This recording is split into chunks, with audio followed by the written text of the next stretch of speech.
ঝিনাইদহের ঐতিহ্যবাহী শাহী মসজিদ। বহু বছরের পুরনো এই মসজিদে নামাজ পড়ার পাশাপাশি নানা আকাঙ্ক্ষা পূরণেও আসেন অনেক মুসল্লি। মুঘল যুগের অনন্য নিদর্শন সুলতানি আমলে নির্মিত এই মসজিদটি। শ্রীলঙ্কা আবারও রপ্তানিতে শীর্ষে।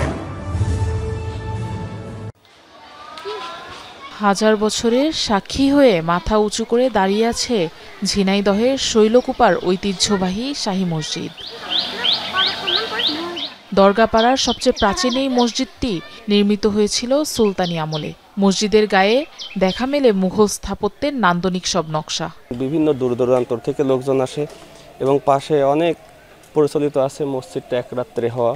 স্থানীয়দের কাছ থেকে জানা যায়, শৈলকুপার প্রাকৃতিক সৌন্দর্যে মুগ্ধ হয়ে 1523 থেকে 1524 খ্রিস্টাব্দে সুলতান আলাউদ্দিন শাহের পুত্র নাসিরউদ্দিন শাহ মসজিদটি নির্মাণ করেন। এর চার কোণায় রয়েছে 6টি মিনার।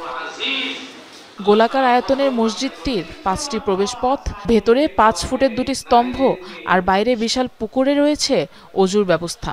এই শাহী মসজিদের গোরস্থানে শোবার জন্য মানুষ নিয়ত করে, নিশ্চয় কিছু না কিছু আছে।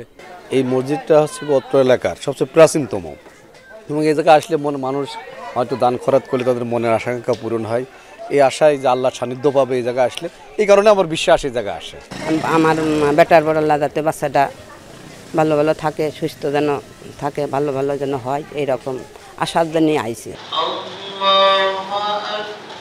জেলার প্রাচীনতম এই মসজিদে দূর দূরান্ত থেকে মুসল্লিরা যেমন নামাজ আদায় করতে আসেন, তেমনি অনেকে আসেন মনের ইচ্ছা পূরণের আশা নিয়েও।